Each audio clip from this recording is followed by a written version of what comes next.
to Random Alien Brain Droppings. I'm Suzanne Chancellor. Tonight's show is geared towards the ET experience, or if you would like to call it the abduction scenario, whatever you'd like to call it. I felt that it's really interesting that a lot of the experiencers I've spoken with also have gone into alternative healing methods.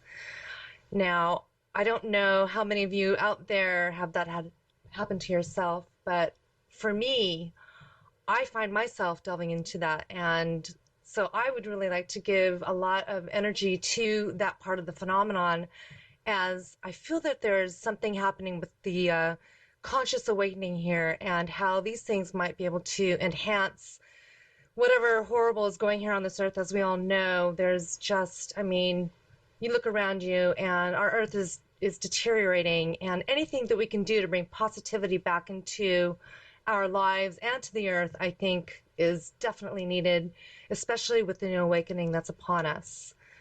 Tonight's guest is Judy Carroll. Now, Judy Carroll joins us from Australia. I am so glad that I've actually had so many contacts from all over the world.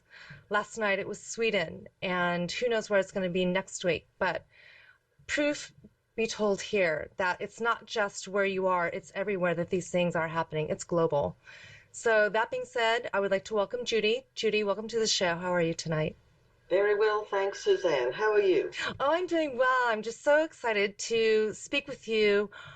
I mean, what you're doing now and how you're helping people in this world that we live in a positive way.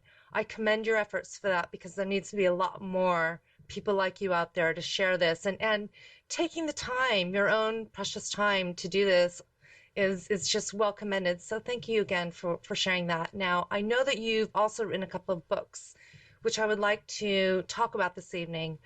But before I go there, I really would like to know a little bit more about who you are, what your message is, and why you're doing what you're doing. I think it's fascinating. Okay, Suzanne. Well, look, I probably am best to start off just talking about how I came into this. I'll tell you a little bit about my background experience as far as having ET contact. I've actually had contact since I was very, very young. I'm 60 years old now, so I have many, many years of this type of experience behind me. And I'd just like to put in, before I go any further, my experiences have always been positive. I know people have a lot of fear in connection with ET contact, and I would like to just make it clear that there is a lot of disinformation out there. My contacts have been with the Greys or the Zetas all my life, and it's always been extremely positive. I'll talk in a couple of minutes about a very, very major contact I had at 30 years old, which absolutely turned my whole life around. Probably the first conscious experience I can remember is when I was probably about 3 years old, being taken up the road to board a train by a very tall, thin lady, grandmother type figure, who held me by the hand and took me to the end of our street. It was many, many years before I came to understand that this train station experience was actually a screen image. Many people have experienced these screen images in connection with ET contact. What the ETs do, they'll put this into our mind to assist us to be able to cope with an otherwise what could potentially be a traumatic experience. I mean, for a 3-year-old child to be taken by an ET person onto a disc would have been very, very frightening. I was actually going through a lot of fear at that time. But by putting the screen image in my mind, it was actually a very enjoyable experience. And it was quite funny because I asked my real-life grandmother, who was living with us at that time, to please take me again. I wanted to go on this train again. And, of course, she had no idea what I was talking about. And I was told, I was just a dream, dear. You know, that didn't really happen. But for the next few years, as I was growing up, I really had great trouble getting my head around this, because I knew that there was a train station up the end of our street, but I also knew that there wasn't one. And it took me many years to come to this understanding that it was actually like an overlay, two experiences happening in one. Wow. That's amazing. Judy, I literally, I hope you don't mind me interrupting you right now, but No, look, please, go ahead. I just literally, completely resonated with everything you just said. And it almost took my breath away. No, it did take my breath away because I'm almost in tears because this never happens to me. I just want you to know. This show, I'm doing this for this reason. That is because there are many of us out there that have had these experiences with the Greys.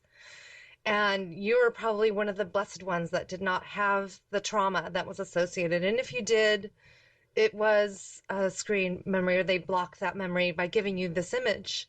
Yes. And for me, I it was very traumatic. And so just that whole scenario with you, with the grandmother, having it be pleasant, giving you that feeling that to trust, to have no Yeah. fear, because it is the fear element that keeps coming up. I've found talking to other experiencers. And so that's just really, wanting to get that out there to other people who might be joining in with this resonance of having this scenario with a Grey where it's not what it seems. It's very much that way, Suzanne. I've been actually reading quite a few of Dolores Cannon's books lately, and I don't know, probably people are aware of the fact she does her hypnotherapy in a slightly different way to what most people do. She takes people through to the superconscious rather than the subconscious. And this has come up again and again in her work that in many cases where there's fear to do with ET contact it's actually the person's own subconscious that's how can I say, it's like a blurred lens. And Mm. it's their own subconscious that sort of changes the story to make it appear frightening to them. But what she's finding, if she can get past this to the superconscious, then they come to understand the whole scenario at a deeper level. Now, as an example for myself, I've never been hypnotised, but I have fairly conscious memories of it. As a child, okay, apart from this experience of the train station, I was absolutely terrified. I could not go to sleep on my own until I was about 10 or 11 years old. I talk about it now, but as a child I was really embarrassed about it. Hmm. I had a terror that somebody was going to come into the house to take me. I had a terror of dolls, of eyes, of puppets, clowns, all those sort of classic fears I came to find out many years later. They're classic fears that children have, and some adults, of those ones who have had contact with the Greys, because many of the Greys do work with a sort of a puppet-like body that's not quite, it's like an artificial body. And, it's very hard for the human mind to sort of get itself around this, and it can be terribly frightening. And I didn't recover from that fear until I was an adult. Hmm. Yeah, I'm hearing that because I have a daughter who I had a shared experience with when she was 3, and I always laughed at her because she was always afraid of clowns. Yes, And yes, to this day, and she's 26. yeah. I So, still don't like them. I'm 60 and I still don't like them.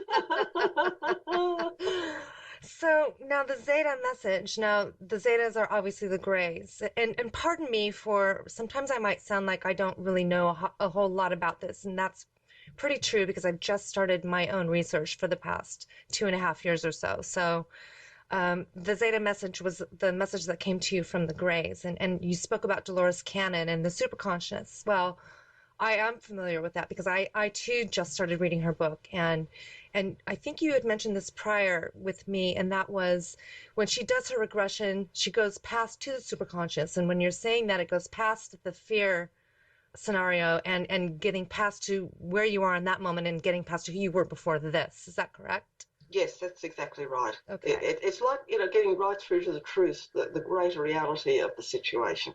Right. So you're connecting with your superconscious self that existed in that as an energy before you came into this human body vehicle here on Earth. Yes, that's right. What is important to understand, and this is one of the main teachings that the Zetas try to get across, is that we are much more than just a physical flesh and blood body. We are multidimensional beings. So we have the physical body, but we also have a spirit. We have a soul. We're a much greater entity than just a physical form. And there are parts of ourselves that we could think of as, that's the part of it that's the God essence that has a much deeper understanding of these things. And it's actually at this level where we choose to have contact with the Greys or whoever in the coming life. It's like a between life agreement that's made when we're ready to take another step in our evolution, because that's what the whole contact scenario is about, that assisting humans to evolve to a higher level. And when we feel we're ready, we make an agreement with, particularly with the Greys, because that's their specific job, to come and have these contact experiences with us. So now I'm curious how you feel about this scenario. So I'm thinking now, as I'm reading Dolores's book, and about this whole thing, is that now we've made this choice to choose this path, and in that choice, we also choose the path to be in contact with them throughout this life experience. Is that correct? Yes, that's right. Okay. Well, that makes a lot of sense. And I wonder, for me, I have some feelings about that a little bit further, but for you, now you're mentioning in your book that now you also feel about your connection with the Zetas is that we are possibly Zetas here as well. Yes, absolutely. There are a number of people down here, or a number of Zetas down here, who are working now through human physical containers. We refer to the body as a container because that's what it is. It's like a container for the spirit and soul. And yes, there are a number of Zetas down here working in this way now. The difficulty has been in the past with communication, because the Zetas communicate when they're in their own environment up on the ship. They generally communicate telepathically, and when an Earth human, is in a state of fear, they cannot pick up on this telepathic communication, because to pick up on telepathic communication we need to be at least in an alpha brainwave state. Mm-hmm. So when the Zetas are trying to communicate, it's almost like they're communicating on one radio station and the person's Right. tuned into another one. I get that. Yeah, and I have actually experienced this myself up on the disc as a Zeta, trying to communicate with someone, and the frustration of not being able to. And so that's why now a number of us are coming down here working as humans, so that we can relate to humans on their own level and also just get to understand what's going on down here a bit more clearly. So then now when you say that you're communicating telepathically with the Zeta, now would that be akin to, for example, a lot of people are going into getting really into meditating and getting into that different mind state where they do have more of a direct communication per se, because they are communicating directly with something other than this. Now, and I say a lot of times, the whole religious phenomenon, okay, I'm going to say phenomenon because it's something that we've created for our own benefit. Yeah. But praying to God, getting into that mindset, where you are thinking of direct communication with something that's otherworldly. Would you compare it to that? Oh, look, absolutely, Suzanne. The Zetas told me once, and I love this. They said that prayer is talking to God, meditation is listening to God. And I think that is the most amazing explanation. I had a very profound encounter at age 30 in which I was actually instructed to start learning to meditate. Up until then, I'd been a very physically oriented person. I was actually a professional dancer. I come out of a Spanish gypsy background, Nice. and I have a great-grandmother who was a flamenco dancer, and I followed in this path. So I'd been a very physically oriented person as a professional dancer, and at age 30, I had a very profound experience in which I saw two Zetas standing beside the bed in absolute full third-dimensional reality. And a message was given to me that I needed to learn to meditate. And because I was a dancer, they advised me to go in via Tai Chi, which I had never even heard Mm. of back then. And it was several years later when the opportunity was given to me to learn Tai Chi, which I took up. I studied that for many, many years. I now teach it. And about a year after I took up Tai Chi, I was then invited into a meditation group. Well, many, many coincidences were happening around then that the Zetas had told me would happen. And I think the advice they gave me was to help me to get into this more, how can I say, spiritual, basically, mindset so that they could communicate more easily with me. Oh my goodness, I think that's really interesting. It's almost like you need to slow down. Oh, yeah, for So and sure. listen, you're such a busy Yeah, person that maybe, there was your energy was so spun around that they needed to physically slow you down to be able to have you listen. That's yes, interesting. That's very interesting.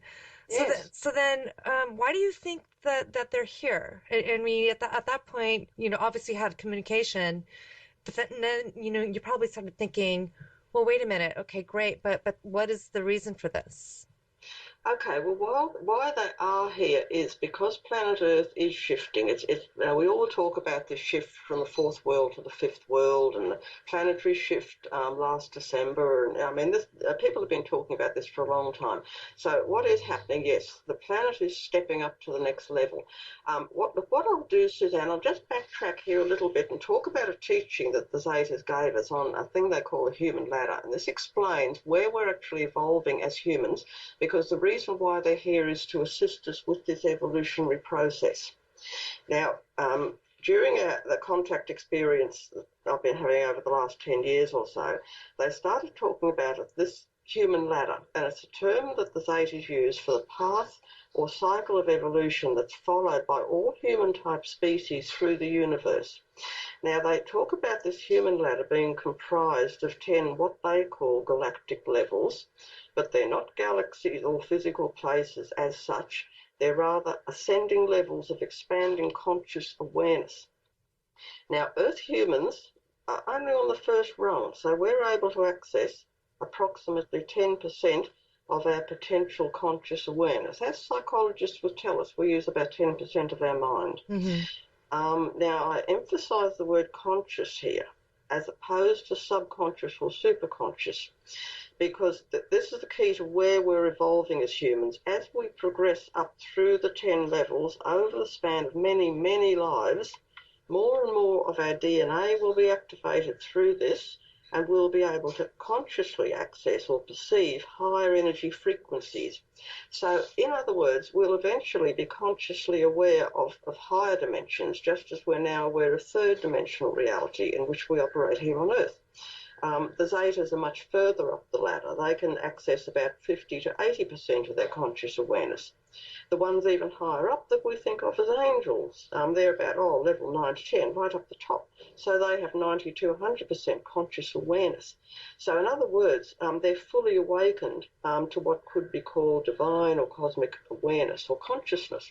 Hmm. Now, this is why the Zetas are here at this time. We're in the process of shifting from the first rung of the human ladder up to the second.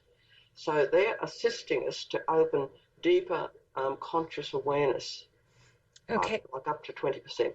Wow. So then why do you think that is? I mean, what is the purpose for that? I mean, I'm sitting here as you're saying this thinking, isn't it ironic that as we are elevating our consciousness and our awareness here on Earth, that the Earth seems to be deteriorating in the negative way at the same rate that we're awakening?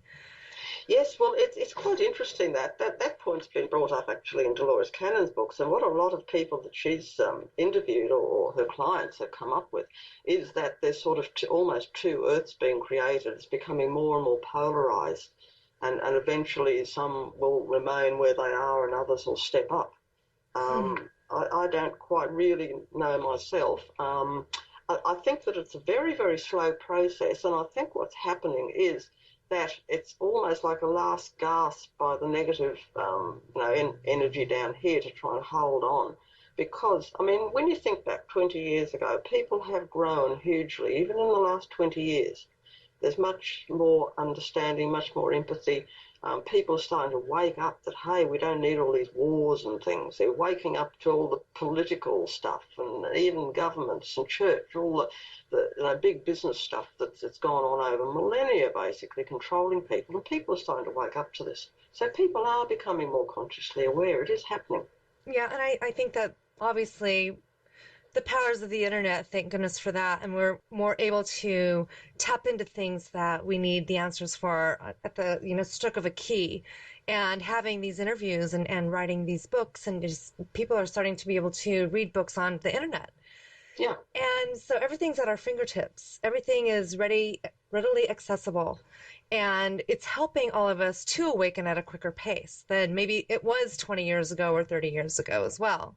So the new technology that is present to us is definitely helping us, I think, with our another type of ascension here on Earth, and the communication, the social media, all of this. We're all think that it's really interesting because, as you were saying about choosing this path, choosing who we are to be here in this incarnation here. We all have a reason to be, but we are now all connecting at this time. Oh, look, for sure. Human evolution, the whole, the why and the wherefore, why it's happening is all to do with human evolution. And where we're heading in our evolution is back to oneness, back to source, back to God, whatever term people like to use. And so, interesting you bring up about the internet, because when you think about it, that's a tool that helps to unite us as one, doesn't it? Absolutely, absolutely. Isn't it wonderful? We wouldn't be having this conversation if it wasn't that case. So we That's should be right. very, very grateful. So also the opening the Zeta consciousness. And when you talk about that, what exactly do you mean by that? Is it just us being aware of their being, or is it something else? Yes. You mean like for the general populace to open to the Zeta's presence, Yes, or yes. yeah, And, yeah, and what was yeah. it like for you to open up your Zeta consciousness, per se? Yes, well, that was actually a rather interesting experience. Right from childhood, I was aware that there was something going on, that there was more happening than just my physical life down here.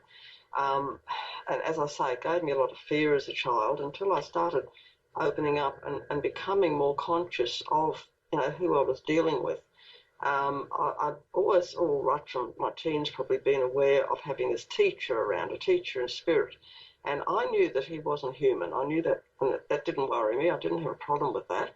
And when I was in his presence, I always felt an amazing depth of love and a huge connection with him.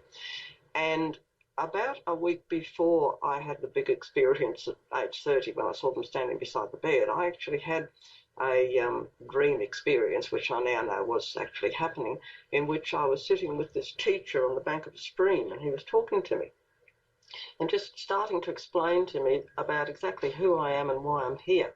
And this information was just resonating so deeply with me. I mean, I was in tears. It was so amazing.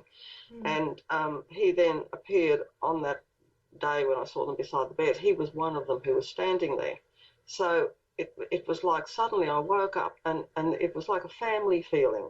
All the fear that I had been feeling, I was actually in a paralysed state when this happened, absolutely terrified. And then all of a sudden they appeared beside the bed, including this teacher, and the fear just completely disappeared. It was like as if a light turned on in my head. Oh my God, that's who you are. It's for you to be a family. That's okay. And it's just sort of gone from strength to strength from there. So it was quite an amazing experience. So that was my waking up to who I am. That was the main experience. I've heard that where it's almost like a familial situation where if these beings are present in your lifetime, and maybe if, as a child you might not recognize that energy, obviously, but then as you get older and older, and then the whole paralysis situation. I want to talk about that after the break, which is coming up, but I really feel that there's some connection with trying to when having the paralysis there has a lot to do with the fear. And so we kind of compare the two, and they kind of go hand in hand Yeah, during the experience. And with you, when you had your awakening to, it was almost like the light bulb moment where, I get it now. Well, yeah, now it all makes sense. yeah. Don't you agree with that? Oh, for sure, absolutely. It Wow. was a shock. It was a shock at first. It took me a while to accept, what they were telling me. But when I did, it was just a wonderful experience. So then all these experiences that people have had that seem to be quite negative, they should actually feel grateful that they have the connection. But I think it's Yes, hard for most. I have found that, and that's one of the reasons why I wanted to start talking about this on the air, because it seems that everything that I've been reading has always been negative. And Yeah. so for me, this is a really great affirmation that maybe we need to rethink these things. Maybe we need to look back and say, okay, these things happened to me and they Yeah. weren't positive. But you Yeah. know what? I'm not going to look at it in a positive, I'm sorry, in a negative light. I'm actually going to look at it and say, wow, what did I gain from this experience? And not dwell on the negative aspect of the fear. Yeah. Exactly. Exactly. Very inhibiting. Yeah, it's an empowerment thing. You've got to choose. It basically that's the bottom line of evolution in the human kingdom is choosing between love and fear. And it's almost like in some cases, the Zetas are presenting us with these two scenarios in an absolutely impartial way. People don't realise how highly evolved they are. Mm, Some of them are almost up to the angelic level. And it's like they're impartial testers and triers of souls presenting us with two scenarios. And it's a free will choice. Do you tune into the fear or do you tune into the love? Which one do you choose? And yes, that's what governs our evolutionary path. absolutely. We're talking tonight about alternative healing and the work that she's done and the books that she's written. And that being said, I'd like to talk about those books. The first one, The Zeta Message, co-authored by Helene Kay, and Human by Day, Zeta by Night, which I think is a really great title, by the way, also written by you. So why don't you tell us a little bit about those works and a little bit about what they're about? Okay, the Zeta Message is basically an autobiography of my own lifelong contacts with the grey Zetas, and also the story of a family. The mother of the family, Helene Kay, is actually my co-author. I was put in touch with this family back in the year 2000 when they began having some very profound and seemingly frightening contact in their home. Some very strange activity was happening in the way of black-clad figures being seen in the corner of the children's bedrooms, lights flashing through their skylight at night.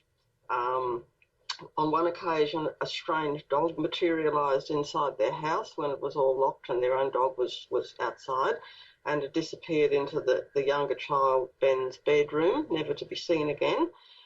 Um, Oh, wow. um, yeah, Helene and I happened to have learnt Reiki from the same teacher. We didn't know each other, but we had a mutual friend in this Reiki teacher. Helene had done Reiki some years before, and her family had just been attuned to it. She actually learnt Reiki initially because the two children were suffering from asthma. She wasn't into New Age stuff at all, had never heard of ET contact. They just weren't into those things. But she learnt Reiki to help the children's asthma. And the whole family was so impressed with it. Her husband Gary and two children, Kira and Ben, decided they wanted to learn Reiki 1 as well, which is the first level. So all this activity started happening about a week after the family had all been attuned. Hmm. So they rang our mutual teacher, Ian, and he came in to do a Reiki cleanse on the house. Now, I'd been working in partnership with Ian for some years at that stage. As a teacher myself, I teach Reiki, and we often use this Reiki cleanse to clear negative energies out of houses and things. It's absolutely amazing. And if you've got a ghost in a house, you can come in and do a Reiki cleanse, and it just balances the energy, clears, helps the ghost to move on to where it's supposed to be. So Ian was called in and did a cleanse on the house, but the trouble is the opposite effect happened. The activity stepped up after the cleanse. Wow. Now, he was due to go away on holidays, and he didn't want to leave this poor family with all this seemingly scary stuff going on. And he knew that I'd been having contact experiences all my life with ETs, and I've been a meditator and everything. So he asked me if it was okay for Helene to ring me, which she did. She rang me the following day. And when she started describing to me exactly what this activity was, bells started going off in my head, and I was absolutely certain that it was ET contact that they were having, and in fact contact with the Greys. So we spoke at length on the phone, and I reassured her. I told her that I'd been having these experiences since childhood, that I had never been hurt, that there was nothing to be frightened of. And we became close friends. She used to ring me at first. There was so much going on in their house. She would be on the phone to me almost every day. Wow. And it took quite a while for her to get her confidence. I mean, she didn't know me, so she was speaking to this person that she had no contact with. She had to sort of, use her trust and faith to accept what I was telling her, that it was okay. Not long after that, during a Reiki treatment that she was giving to her daughter Kira, Kira actually made conscious contact with a tall Zeta teacher by the name of Oris. He introduced himself to her as Oris. And it turned out that he knew my teacher that I know as Maris. And from then on, it was quite amazing. Kira used to have very, very full-on conscious contact with this teacher. He started giving her messages and information that at that stage I had been receiving from my Zeta teacher for many years. At that stage, Kira and I had never spoken, so it was wonderful confirmation and validation for me when she started being given the same messages that I'd been given. That's really amazing. Now, you're probably the first person that I've ever spoken with who has actually gotten a name for an energy being. And I think that's really fascinating. And knowing that that was a teacher of yours. And I wonder how many other people out there might have had that same experience. I've never heard that. So that's really fascinating. I know that people have had, certain beings coming to them repetitively throughout their lives, but never really a name equated to it. That's really interesting. Yes, yeah, I have heard it on occasions. Yes, in fact, there's another person who's getting, as far as I understand, they're having a book published at the moment by Wildflower Press, who published my books. She also has a name for her teacher. Again, it's a Zeta teacher, and she's got to know him really well. She went through huge fear in the early stages, but now she's fine with it. Wow, that's great. So Yeah. when you were talking about the Reiki increasing the activity, do you feel that when people see like black masses or dark shadows and things, or even ghosts, do you think that has something to do with this phenomenon, the ET phenomenon? No, that's a different thing. When it's negative activity, like for example poltergeist activity, things like that, it's astral plane. People draw stuff in themselves. Sometimes people can even create it from their own energy, or for like a trapped spirit. That's more astral plane. What it is with the Reiki. Reiki is a very, very high frequency energy, extremely high frequency. That's why you need to go through an attunement process to be able to access and work with Reiki. And the reason why it draws the Zetas in is because the Zetas are also of a very high frequency. They actually pick up on this high frequency energy. It's like it puts out such a beautiful energy, it draws them in. Whereas a negative energy it will get rid of, which I have done on a number of occasions. So I've had quite a lot of experience with this. It's almost like an exorcism. It When you think about it, it's kind of the same thing. Well, yes, yes. I've had experiences in my life, and I'm a lifetime experiencer from childhood with the Greys myself. But throughout my life, I've also had experiences where I've had people who have passed away Yeah. come and visit me. And I'm not quite sure. That's why I asked, do you think that they're connected? Like, Well, I think perhaps they are, because the Zetas are, in a way, they're caretakers of energy in the universe, and I do think that often they are the ones who can bring people in, like people who passed over. Say they want to connect with someone down here, and it's not really easy. Apparently, it's just as hard to do it from that side as it is from this side. So what will happen, the Zetas can actually assist them to come across if they want to communicate. So, right. and I think they will often also meet people. What they'll do, they'll take on a more angelic form and assist the person who's just passed over. In some cases, the higher angel ones do that as well. But they all sort of work together. That's interesting. Yeah, So the other book, Human by Day, Zeta by Night. yeah. I have not read it, but I'm having a feeling what you mean by that. So I'd like to hear why you named that book such. Okay, that I was actually approached in another very profound experience in 1995 over in the UK at a sacred circle. I was approached by the Zetas and asked to write a book from their perspective. As they explained, up until that point in time, all the books that had been like about human ET contact, had been written from the human perspective. And there was a huge amount of misunderstanding, lack of communication, etc. Many people complaining that the Zetas wouldn't communicate. So they approached me and asked me to write a book entirely from their perspective on the ET human contact scenario. And this is what Human by Day, Zeta by Night is about. It's been marketed as a docudrama based on the Zeta Message, so it's sort of semi-fictional. But the reason why I did that is to get across. It's like presenting people with a virtual reality experience of actually being a Zeta. And the book is really about experiences that I have had as a Zeta, working up on the disc, talking about things like that, the whys and the wherefores of why we take people up there, how hard it is to communicate, the difficulties we go through with this, why we're doing it, etc. So that's what Human by Day, Zeta by Night is about.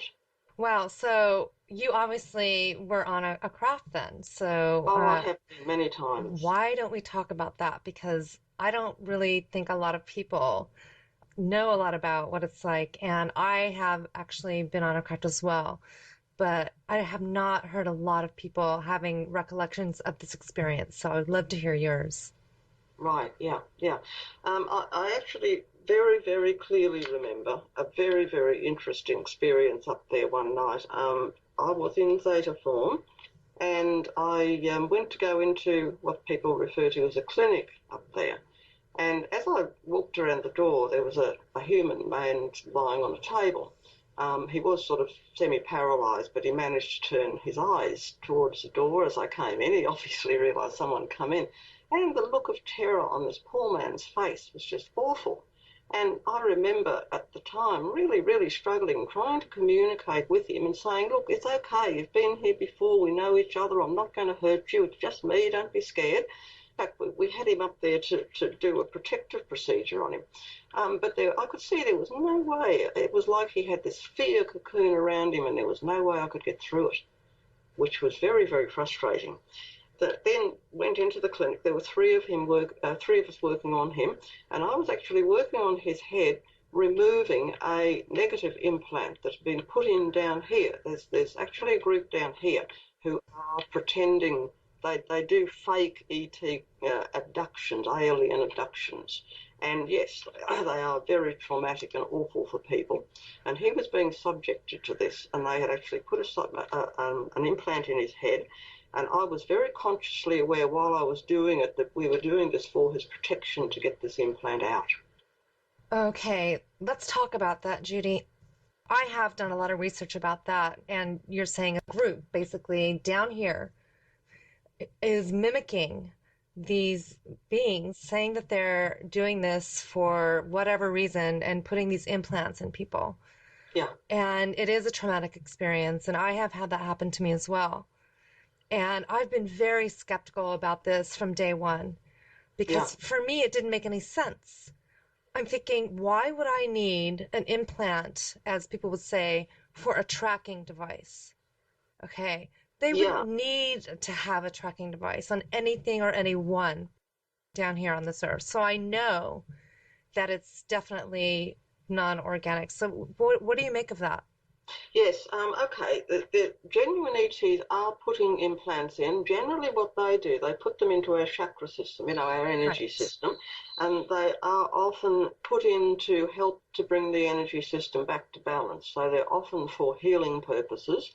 Many of the Zeta people who are down here in human form do have also implants, and they help us. It's like how can I say, it's like a biofeedback sort of thing, so that whatever we experience down here, it's like a debriefing concept, so that we can sort of channel our own experiences, our personal experiences, through to the Zeta group upstairs, and they can see how we react to human emotion, how our body reacts to it, etc. And it's also a protective thing for us. But the other implants that are being put in down here, and they're generally physical. They're not usually energy. They're usually physical implants. And yes, they are. They're basically tracking devices just to keep track of people. And why do you think they're doing that? Well, it's like a sort of fear campaign, really, because they don't want people down here to evolve. They want to keep humans dumbed down where they are Mm, right now. hmm And so, therefore, they try to either make fun of people who had genuine experiences and report them, and it's put down as just, oh, it's just your imagination. They'll do everything they can to put the person down. When that doesn't work, when too much proof comes through that it's really happening, and then now they're trying to turn it around and turn it into a fear thing about all aliens invading planet Earth and hurting humans and all this sort of thing. And so therefore they're keeping track of people who are having genuine experiences and going in sort of, how can I say, it's like they're putting a screen image over the top of a genuine experience with negative happenings. And that's sort of why they're keeping track of people. Wow, I definitely feel that. I have had that happen to me, but I started thinking that it was more of a military situation because my father and my grandfather both worked for military organizations here in the States when I was a young girl. Yeah. And throughout my childhood, I subsequently had very odd things happening to me that also correlated with those groups. So then I started, getting out of my head and becoming very paranoid. And finally, I just said, forget it. I don't really care anymore. I'm not going to pay any attention because I already know what my purpose is. I don't want to give that any energy Yes. and not feed into the fear. Because I Yes. think that once people find out that they do have something anomalous in their body, they can see it in an x-ray. I mean, why would you not freak out? That's exactly right, exactly right. And that's exactly what they want. They want people to freak out. They want the fear. It's almost like they feed off it. It's quite amazing. It is amazing. Yeah, yeah, So then, knowing that, I've never heard of anybody actually working on somebody on a craft as well. I thought that was very interesting because it's usually from the other perspective. You're yeah, actually the person being worked on or seeing somebody else being worked on. yeah. I recently came in contact with a fellow contactee who recognized me from a photograph from when I was Right. a teenager. And immediately when he saw the photograph, he said it felt like somebody punched him in the stomach. Yeah, yeah. And it took his breath away. And I asked him, I said, well, why? And he says, I don't know. All I know is that I'm so sorry I couldn't help you. Wow. That, Yes, that that's interesting, Suzanne, because talking about seeing a photo and a punch in the stomach, a very similar thing actually happened to me over this incident. I remember when I was working on this man, I thought, what a distinctive face he had, and I thought, gee, if I ever see you down on planet Earth, I'll recognise you. And strangely enough, he was brought into contact with us a couple of years later and actually sent a photo, and as soon as I saw the photo, I recognised him. that's And the same amazing. thing, and it was, oh my God, you're the one. How did you come in contact with him here? What happened? Oh, well, what was happening? Helene had the two children, her two children being they're subjected to contact, and she just wanted to speak to another mother. I mean, I'm not a mother. Okay, I've had experience since I was a child, but I'm not a mother. And she wanted to contact another mother who had contact experience or with her children, had experience with her children. So she put a thing up out on the internet, or she linked into a forum or something. I think it might have been a forum she linked into. And this gentleman contacted her, and they got talking via email. And he'd had many, many years of experiences, many of them quite negative, and he was actually quite afraid of the greys. And we worked with him for a while, trying to get him past the fear. And it was pretty obvious that he had had some of these negative, military or whatever they are, contacts. And he sent us a photo of himself, and sure enough, it was the same man. So I thought, oh yes, you have been Mm, interfered with. that's incredible. We never told him, we never have. We never felt comfortable to tell him. Wow, I wonder though, I mean, at some point it might be something part of his awakening as well, just to realize what the bigger picture is, Yeah, yeah. and maybe put him at ease that you were actually helping him to get better, Yes, to yes. help heal him off Earth. I think that's really fascinating. Yeah. I was talking to another author about doing work while we sleep Right. and doing like astral projecting per se. A lot of experiencers I've spoken with feel that they do a lot of astral projection, especially when they're sleeping Yes, and going other places yes. and connecting with their higher consciousness. I would not know if that's actually the superconscious self, but almost like we cross the veil. And when we cross the veil, when we sleep, we do work. Do you have For any sure. feelings about that? Oh, look, absolutely. I mean, everybody does. When we sleep, we all leave the body. As I say, the Zetas refer to the physical body as a container. And when we go to sleep, the real us, our soul or our spirit, leaves the body. It's like we're a driver of a car. The body is just the vehicle, and we're the driver. So when that vehicle is at rest at night, we can step out of it. We can turn the engine off and step out and go out and do other work. Everyone does it. That's what dreaming is all about. Yes, I don't know about you, but I feel that a lot of experiencers seem to have a lot of healing energy as well, like you. So, Being drawn to Reiki, obviously, it was given to you to do this healing here to help raise a vibration. I think that there are a lot of people out there who have been given a very similar message. Maybe not as yes, directly as you, but they just have a innate feeling or like a gut instinct or feeling very compelled to get involved with, whether it be teaching Tai Chi, lowering, calming us down so that we can be aware, being involved in meditation groups, sound therapy, yoga, Reiki, all of that, like I said. I think that we're all healing here on this planet. But I also have found that a lot of us do have a lot of telepathic ability as well within each other.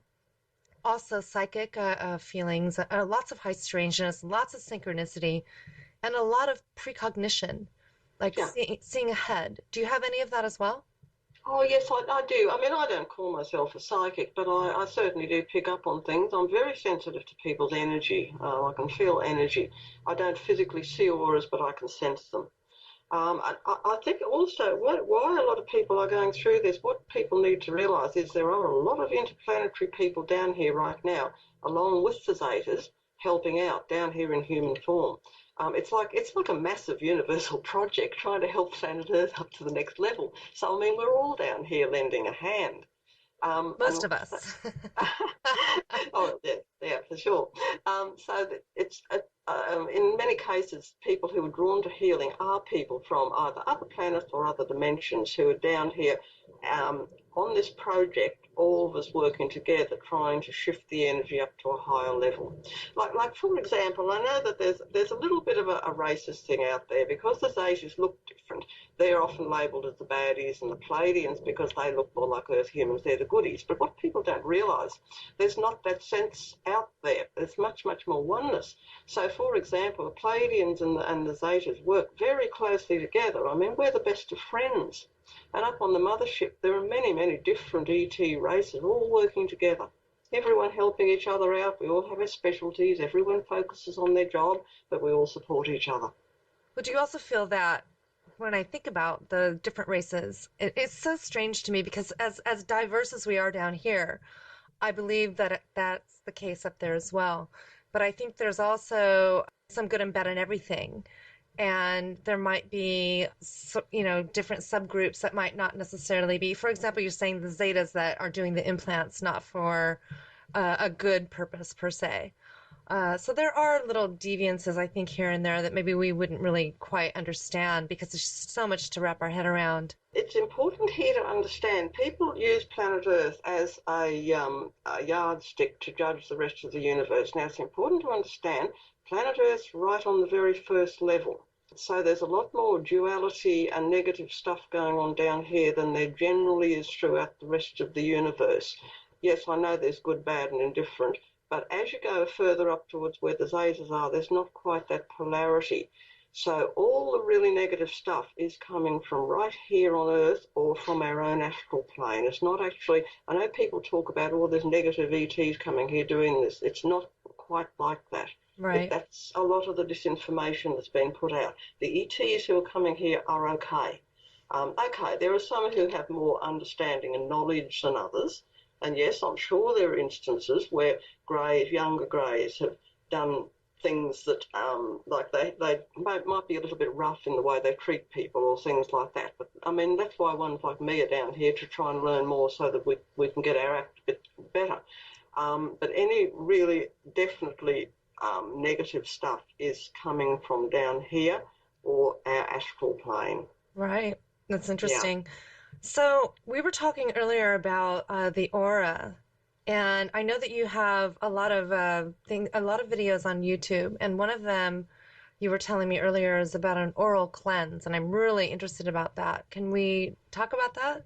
Yes, yes. Well, the Zeta teacher, Oris, who was working with Helene's daughter, Kira, actually came one day and taught us to do this aura cleanse. Kira could see him absolutely physically. Helene and I couldn't. We were aware of his presence, but we couldn't actually physically see him, but she could.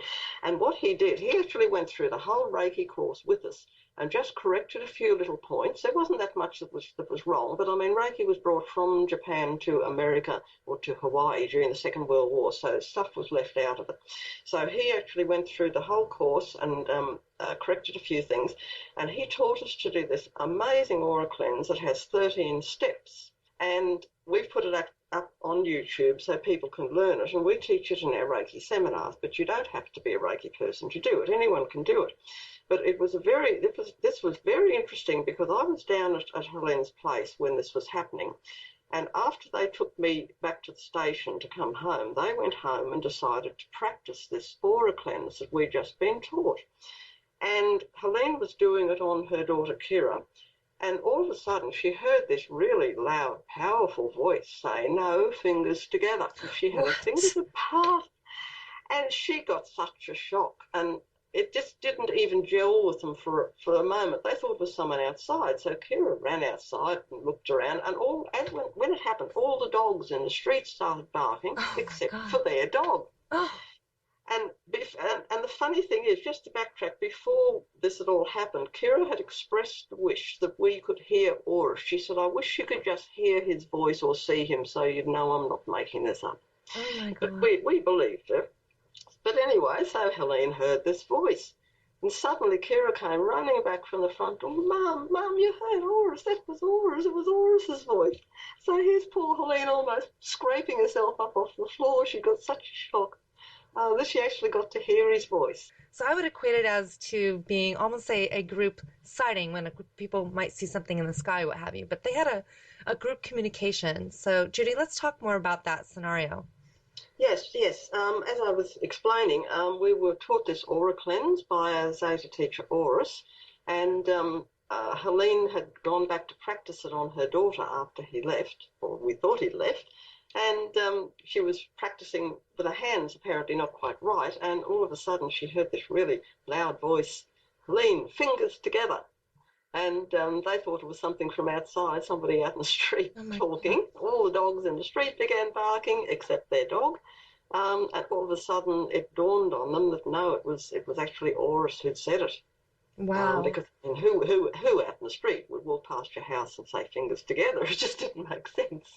That's crazy. So now you had direct validation that obviously this was a real situation. This was a real connection.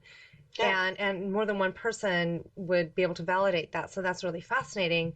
So what do you think the whole message is with Reiki? And now obviously it's an attunement and trying to get all of our chakras aligned and thus for maybe being that energy being that is needed here to raise this vibration as a Yes. populace.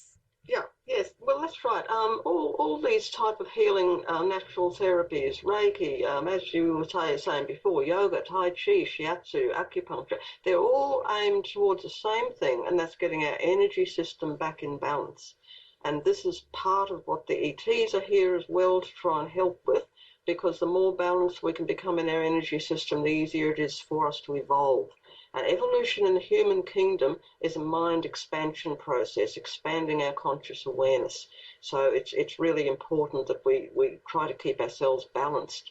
And see, also, the speed of the planet is like the vibration of the planet is speeding up.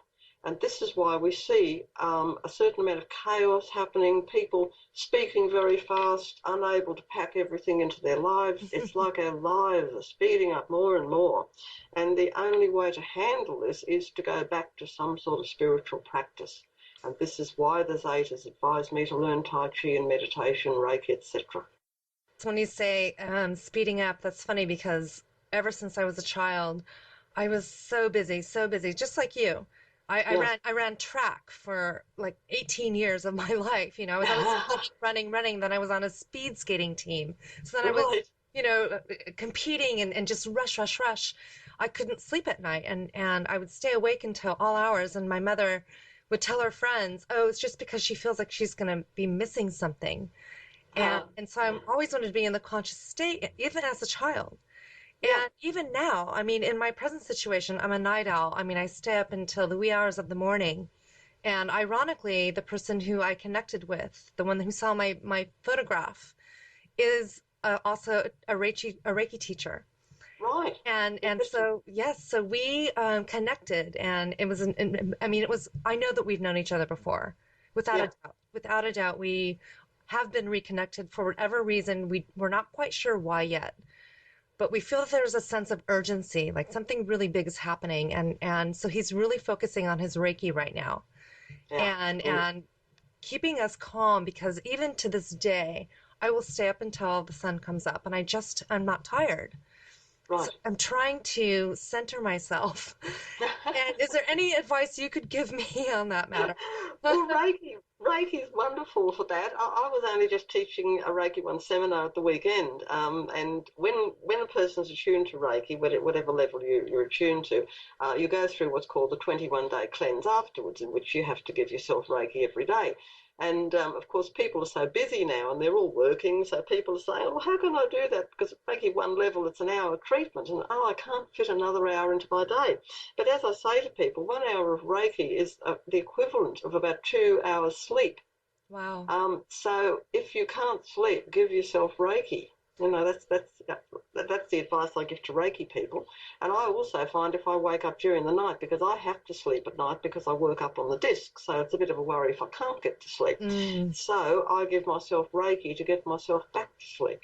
Wow, that's really interesting. So you are conscious of the fact that you do this work at night. Oh, yes. See, I'm actually the opposite of what you're talking about. I have to go to bed very early. I mean, I'm starting to fall asleep by 8:30. Oh no, am Um, I keeping you up? I'm kidding. I don't even know what time it is there, but I hope I'm not keeping you awake. no, You have it's work to morning. do. It's morning, so I'm very bright at the moment. Okay, great. I have a question for you. This is I was listening to an interview, and the woman was talking about guardian angels, Uh-huh. and I started thinking about that, and I started thinking, what I wonder if it has something to do with this whole phenomenon, this other part of the consciousness. And I had a dream that I awakened at the scene of a bus crash. Right. And I'm standing there with five other people, and we're all like standing side by side holding hands. And we all looked at each other and we didn't say a word, but our first instinct was to go into the bus. Right. And so we go into the bus, and I went right through the bus, and I went Right. inside the bus, and there's women and children, and they're all screaming and crying, and they're hanging from their seatbelts. And I'm drawn to this one woman, and she's speaking to me telepathically, and she says, "Help my baby." Right. So I'm looking for the baby, and I find the baby underneath the seat. And I pull the baby out, and she's got a cut on her cheek, and she's crying, and I unleash the mother from her seatbelt. And at the same time, I'm looking around the bus, and all the people that I was with, they were all doing the same thing that I was, Right. and that was helping somebody. Yeah. And when I made sure that nobody else was severely injured, I left. Right. And when Yes. I woke up and I thought, oh my God, what just happened? It was so real. And I told my boyfriend, I said, I just had the craziest dream. It was so real. It was like I was there. And I couldn't shake it, and I couldn't shake it. And finally, after about 2 days, I went on the internet Uh, and I just Googled, tour. It was like a tour bus. So I Googled that, and then I realized that the woman was speaking to me telepathically, but it was in a different language. So I had a right. feeling that it was not in America. I felt like it might have been in Europe somewhere. Uh-huh. So I typed in the date, and I typed in Europe, and I scrolled through about 3 pages on Google. And on the third page, I saw a thumbnail, and it was that punch in the stomach where it was like, Oh. and I clicked on it, and it enlarged, and it was the same exact bus. Oh, wow. And it was an accident, and it was a bus full of women and their children going to a summer camp, Oh, how amazing. and it was in Bulgaria.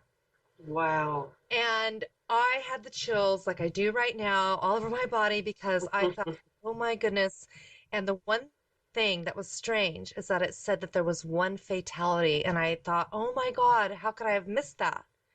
Well, Right. the person who was killed was ejected out of the window.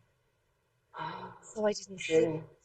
Oh, isn't that amazing? So I am thinking to myself at that point, okay, wait a minute. So what is this precognition? I felt like I was really there because I dreamed it as it was happening because it was the next day. It was daylight there. Yeah. And so what do you make of that? Well, I believe that you were there in spirit helping out. Um, we had a very similar experience with the 9/11 event in America. Really? I had a certain amount of conscious memory of it, but Kira, Helene's daughter, had a lot more. We were going over there every night, helping out, helping people. What? Yeah. Never, no one died alone. I know that many people were very stressed over this because there were people who were trapped in the building who couldn't, the rescues couldn't reach them. And they actually would have died trapped in the building. Hmm. But I've actually covered this in a couple of interviews and said to people, if you're in that situation, if you lost a loved one there and this is worrying you, please don't be worried about it because there were both Zetas and there were the higher ones, the angelic beings there, giving people healing, staying with them. If they were due to die, the angelic ones went in, lifted them up out of their body. Kira saw this happening over and over again. Wow. People being helped out of their bodies and Zetas staying with people, probably showing themselves in another form so the person wouldn't be scared, but staying with them until they died, holding their hands, giving them healing. And she also saw them all doing this aura cleanse that we've been taught. So we were just blown away by that. That's amazing. Mm, There's something to be said about if you are aware of this part of the consciousness and maybe connecting with that part of yourself, that maybe you can do that work if you could allow yourself to even think outside the box and say, these things are possible. And this is, I feel very drawn to this. And now that you say it, it's almost like an affirmation that these things are happening. And so when people do say, my guardian angel was there with me during my car accident or what have you, or if they had not been there, X, Y, or Z might have happened. So yeah. do you think that maybe Yeah. there's also a preventative aspect to this, the Zeta Oh, as well? look, absolutely for sure. I've also heard of two instances of people being in a car that's run out of control. Now, say, for example, going down a mountain, they've lost their brakes or something, and they have just, shut their eyes, expected to crash, and someone has taken over the wheel. I've heard that on two separate occasions. That's amazing. So, yes, these things happen. We have these beings around us. Sometimes they're our ET guides, sometimes they're angelic, sometimes they're dead relatives, Oh, that whoever could we be all as have. well. Absolutely. I Yeah, mean, I've seen yeah. photographs of people at the scene of an accident, and you'll actually see a mass next to, like just an image or maybe a mist next to a deceased person who it could be them leaving their body, who knows, but Oh, or yes. it could be something else altogether. Yeah, yeah, that's right. And nobody ever dies alone. A person who dies in an accident or wherever, no one dies alone. There's always someone there helping them. Well, that's very comforting. I think so. Yeah, it's important people understand that and know about it. Yeah, we should not fear death, obviously, because I mean, if you're aware of this part of the consciousness, that this is just a physical vehicle that we're inhabiting as this energy spirit, soul spirit, Yeah, and we are so attached to the physical here on this earth, and have physical, material possessions, what have you. It's so important, and it's really the least important thing that we really should be thinking about at all times. That's what I think. that's right. Yeah, understanding that we're an immortal soul, we're a spirit, we're much more than the body. Yes. So, obviously the planet's changing. It's so different than it was, and it's going to be so much different than it is. Yeah. So, what do you feel during this planetary change? What do you think that we really should be focusing on right now in our lives?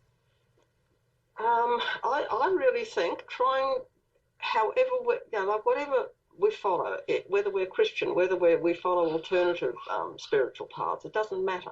They're all equally good, and we should be focusing on our spiritual growth, meditating, praying, whatever, if we like to do yoga, if we like to do Tai Chi, Reiki, any of those things, that's what we need to focus on to assist us on the spiritual level. More than the physical. I mean, of course, we've got to look after our physical body because we are down here. We've all truly chosen a physical life down here. So we've got to look after that aspect, but we must also equally nourish the spiritual aspect of our being and be aware that, yes, it really is something that's important. And take care of I mean, as much as we take care of our bodies to do this work, we also need to take care of the earth. Because if we don't have that underneath our feet, then, what's going to happen to us? Exactly, exactly. This is a very important planet, and all the planets are all interlinked. It's all interlinked in oneness. So, I mean, if we wreck this planet, we're hurting others out there as well. And this is part of the reason why the ETs are coming in to intervene. It's not an isolated thing. We're all part of oneness, and everyone's equally important. Yes. So I was thinking about something the other day, and maybe you could give me some information. All these asteroids that are coming around this Earth at this time, and here we have all these beautiful telescopes in space. Mm. So we're finding out days before that the asteroids are coming, and it just seems quite odd. And I almost feel like they're just obviously not being honest, and they're not being honest about a lot of things. But do you get any feelings from the Zetas that there's something that we should be paying attention to in the cosmos? No, what we need to pay attention to is our own thoughts. They come up with this so often. There are a lot of fear predictions and scenarios being put out. And what the Zetas keep saying is we create our own reality. And this is the most important thing for people to understand.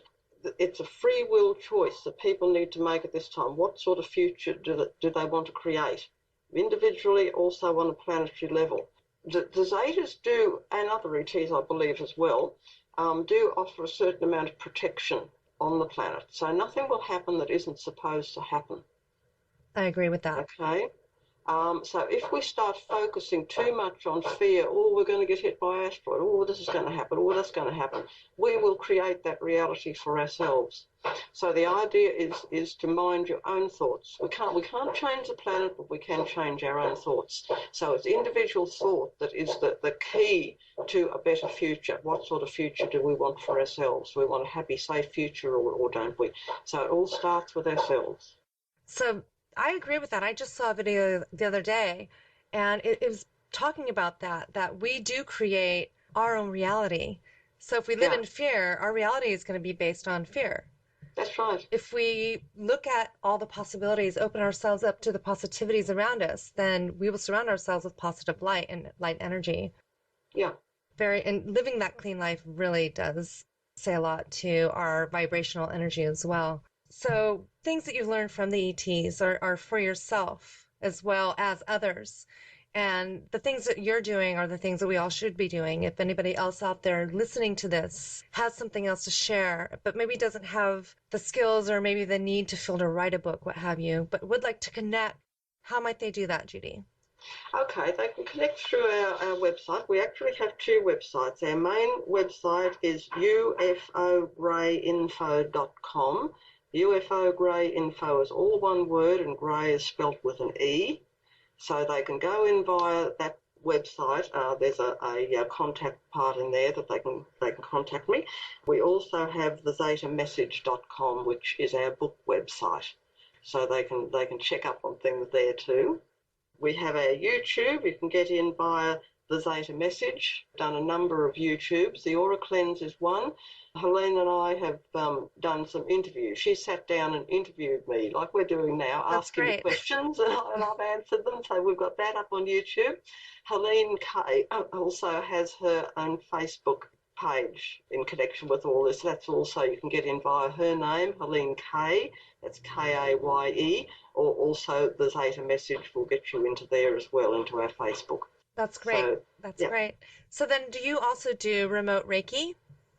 Yes, I certainly do. Is there any way that people can connect with you to have that done? Because I've had that done, and a lot of people are very skeptical about having somebody be able to connect with them, across the planet, or however you want to say it. But It does sound a little strange, but it really does work. I had that happen to me, and I can attest that it does work. So, what would you do if somebody did want to have remote Reiki? What would be the process for that? Well, basically, what I have to have the person's name and address so that I can zero in on them. Some people probably aren't comfortable with that. It's important to realise that, when you're working with someone who is a Reiki person, I mean, it's sacred to us. We would never pass on anyone's private information. So if anyone wanted Reiki sent and they sent me that information, certainly go no further than me. So, they would maybe contact me through the website and just send their info and I can send Reiki. We use symbols to send Reiki. This is what you learn at level 2. So there's special sending symbols that we use to send Reiki. And yes, I do that quite often. I often send Reiki to people and have had good feedback on it. Often people will give you feedback when they don't even realise that they're That's receiving true. I've Reiki. heard that. And there are a lot Yeah. of people, and I know it sounds funny, but to you and me possibly, but there are people who probably don't even know what Reiki really is and what Reiki really does. And Right, and yeah. how it can actually help align your energy and I mean, literally, if you have any blockages in your body, what are the steps that you do? I mean, do you go through their different, I mean, the chakras obviously, but the balancing, what is the process of that? Yes, well, to actually to do Reiki, you have to be attuned to it. You can't just pick it up. I know that there are sites on the internet that say, "Oh, learn Reiki, just link into here and that," but you can't. You actually have to go to a Reiki teacher. There's a bit of a con job going Mm. on with that. So yes, you have to go and learn Reiki. Level 1 Reiki, you go through 4 attunements, no less. There has to be 4 attunements. But if a person is going for a Reiki treatment, like not to be actually attuned to Reiki themselves, but just to go for a treatment, what you do, you just lie down on the table in the therapist's room or wherever they're doing it. They place their hands on your body. You remain fully dressed. It's not like massage. There's no undressing or anything. And all we are as Reiki therapists and practitioners, we're just channels for the energy. And the person who's receiving the treatment is the one who controls it, like on a superconscious level. They draw the energy through it. So no one can be forced to take on Reiki. It's always by a person's free will. And what the Reiki energy does, it just connects with their energy system and clears any blockages in the energy chakras or meridians through their body and brings their energy back into balance. Because the whole theory behind Reiki, as with all other Eastern healing modalities, is that all illness arises from blocks or imbalances within the energy system. So this is how Reiki works. It just brings the energy system back into That's balance. really, and so how do you discern between, I mean, obviously, if somebody was going to be hiring somebody to do this, how would you know that somebody was attuned? How could you tell? Well, they should have certificates. I always say to people, look, never be afraid. If you want to go and receive Reiki from someone, ask to see their certificate because they should have a certificate to say what level they are. So, if you're a Reiki master, you have a certificate to say that, yes, you are attuned to that level. I always keep my certificates out in my treatment room so people can see. And about how long would that take for them to have a complete Reiki treatment?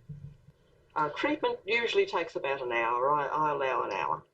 So the person can just lie on the table, completely relax. Oh, it's just beautiful to have a treatment. It's so relaxing. I used to get acupressure once every 2 weeks, and I went to this woman, and I did not know until my boyfriend started doing Reiki treatment on me that she was doing Reiki on me that whole time, but never told me. Well, it's interesting. Acupressure works rather in a similar way to Reiki because you're still balancing the chakras. You're working on the different chakras. She may have been a Reiki person. A lot of people who do other therapies like acupuncture, acupressure, massage, etc., also are attuned to Reiki. So she may have been a Reiki person as well. But if she wasn't, it's just that it's working in a similar way to Reiki. Wow. Well, Judy, I am so grateful that you came on my show tonight because it kind of wraps up the whole aspect of this beautiful awakening with alternative healing. And I think that it's really important that people aren't afraid to go that route. I mean, there is this whole stigma of quote unquote new agey types of things that seem a little bit sketchy, but I don't think there's anything to be afraid of when it comes to healing your body and opening up your awareness and awakening your consciousness to the possibilities that are out there for us, for our taking, that we need to really focus on that part of our energy instead of just being dumbed down by all the things that people are telling us we need to do on this earth. Oh, for sure. Yeah, for sure. We're much more than a physical body, and that's the That's bottom right. line. I mean, like traditional medicine's fine. I haven't got anything against it. Of course, I go to the doctor if I'm sick too, because we need to, work on the physical level, but you also need to be open to these other higher levels of your being as well. Nurture that part of Yes, yourself too. definitely. So I have two more questions. One is, are your books available on Kindle or Nook or Amazon? Oh, yes, absolutely widely available, Suzanne. They're available through Amazon. They're available through the Book Depository. They're available in ebook form through Kindle. They're also available, I believe, through Barnes and Noble if people want to go in and actually buy a hard copy, the book chain in America. So, yes, they're widely Sounds available. great. So those books again are The Zeta Message by Judy Carroll and Helene Kay, and Human by Day and Zeta by Night, written by Judy as well, by Granite Publishing, and her website, UFO Gray with an E, info.com and thezetamessage.com. And if you would like to reach Judy, you can also via Helene on Facebook. That's Helene K, Helene Kaye on Facebook. Please do connect with them, because I think what they're doing is really fascinating and wonderful. And this is the way that we should be focusing our energy, is to doing this healing work. If you would like to get in touch with me also, you may do so at abducteeawareness@gmail.com or visit my blog at abducteeawareness.blogspot.com. Thank you so much for joining us tonight, Judy. I really appreciate you spending this time with us. Thank you.